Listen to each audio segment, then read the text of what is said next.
Big boss Malayalam season 6 നിന്നും അപ്പോൾ ഇന്നത്തെ എവിഷനിൽ അപ്സര പുറത്താകുമെന്ന് തന്നെയാണ് അറിയാൻ സാധിക്കുന്നത്.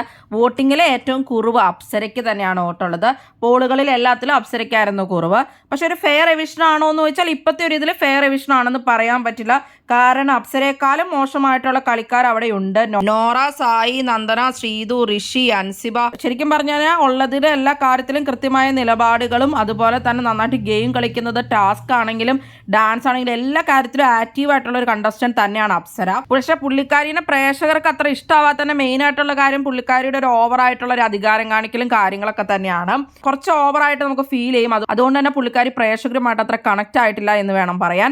പുള്ളിക്കാരി പറയുന്നത് മാത്രമാണ് ശരി, പുള്ളിക്കാരി പറയണ എല്ലാവരും കേൾക്കണം, പുള്ളിക്കാരുടെ താഴെ എല്ലാവരും നിൽക്കണം, അങ്ങനെ ഒരു ആറ്റിറ്റ്യൂഡ് ഉള്ള ഒരാളാണ് അപ്സര. ആ ഒരു ക്യാരക്ടറും ബിഹേവിയറും ഒന്നും കൂടുതൽ പ്രേക്ഷകർക്കും ഇഷ്ടപ്പെട്ടിട്ടില്ല. അതുകൊണ്ട് തന്നെയാണ് പുള്ളിക്കാരിക്ക് അപ്പം അത്രയ്ക്ക് വോട്ട് കിട്ടാത്തത്. അല്ലാണ്ട് ഗെയിം കളിക്കുന്നതോ കാര്യങ്ങളിൽ ഇൻവോൾവ്മെന്റോ ഒക്കെ നോക്കുവാണെങ്കിൽ പുള്ളിക്കാരി ഇപ്പോഴും അവിടെ നിൽക്കേണ്ട ഒരു കണ്ടസ്റ്റന്റ് തന്നെയാണ്. അതുകൊണ്ടൊക്കെ തന്നെ പ്രേക്ഷകരുടെ ഇഷ്ടം പിടിച്ചു പറ്റാൻ പുള്ളിക്കാരിക്ക് പറ്റിയിട്ടില്ല. അതുകൊണ്ട് തന്നെയാണ് ഇത്രയും പേരുള്ളപ്പോൾ ഇന്ന് ബിഗ് ബോസ് വീട്ടിൽ നിന്ന് അപ്സര പുറത്താകുന്നത്. പിന്നെ അൻസിബ പുറത്തു പോകും എന്ന തരത്തിലാണ് ഇപ്പോൾ വാർത്തകൾ വരുന്നത്. അൻസിബയ്ക്കാണ് വോട്ട് കുറവെന്ന്. പോളിലും പക്ഷെ അൺഒഫീഷ്യൽ വോട്ടിങ്ങിലും എല്ലാം വോട്ടുകൾ കുറവുണ്ടായിരുന്നത് ഋഷിക്കും അതുപോലെ തന്നെ ശ്രീധുനുമായിരുന്നു. അൻസിബ ഒരു 5th പൊസിഷനിലേക്കാണ് അൺഒഫീഷ്യൽ വോട്ടിങ്ങിലും പോളിലൊക്കെ കാണാറുള്ളത്. എന്നാൽ അൻസിബയും അതുപോലെ തന്നെ അപ്സരയും പുറത്തു പോകും എന്ന തരത്തിൽ തന്നെയാണ് വാർത്തകൾ വരുന്നത്. ഒരു ഡബിൾ എവിഷനും സാധ്യതയുണ്ട് എന്നാണ് അറിയുന്നത്. നിങ്ങൾ ആരൊക്കെ പുറത്തു പോകണമെന്നാണ് ആഗ്രഹിക്കുന്നത്?